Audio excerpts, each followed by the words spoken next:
வணக்கம். இன்னைக்கு நம்ம மாண்புமிகு முதல்வர் அவர்கள் எல்லா மகளிரோட அக்கௌண்ட்லயும் 5000 ரூபாய் கொடுத்திருக்காரு. இத சிலர் வந்துட்டு எலெக்ஷன் ஸ்ட்ராட்டஜி அப்படின்னு சொல்றாங்க. ஆனா பீகார், மகாராஷ்டிரா போன்ற மாநிலங்கள்ல எலெக்ஷனுக்கு முன்னாடி பீகார், மகாராஷ்டிரா போன்ற மாநிலங்கள்ல எலெக்ஷனுக்கு முன்னாடி பெண்கள் ஸ்டார்ட் அப் தொடங்குறதுக்கு நாங்க 10,000 ரூபாய் கொடுக்கறோம் அப்படின்னு சொல்லி அதை கொடுக்கவும் செஞ்சாங்க. இத எலெக்ஷன் கமிஷன் கண்டுக்கல, அப்படியே மேலோட்டமா விட்டுட்டாங்க.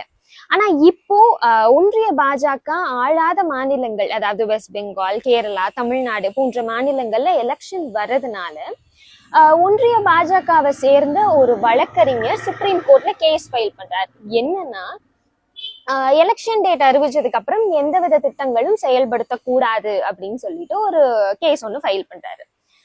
இதனால நம்ம தமிழ்நாட்டு மகளிரோட உரிமை தொகை எக்காரணத்தை கொண்டும் நிறுத்தப்படக்கூடாது அப்படிங்கிறதுக்காக நம்ம மாண்புமிகு முதல்வர் அவர்கள் அடுத்த 3 மாதத்திற்கான உரிமை தொகையும் சேர்த்து கொடுத்திருக்காரு. கிட்டத்தட்ட 3000 ரூபாய். அது கூட கோடை கால சிறப்பு நிதியையும் மாண்புமிகு முதல்வர் அவர்கள் கொடுத்திருக்காரு.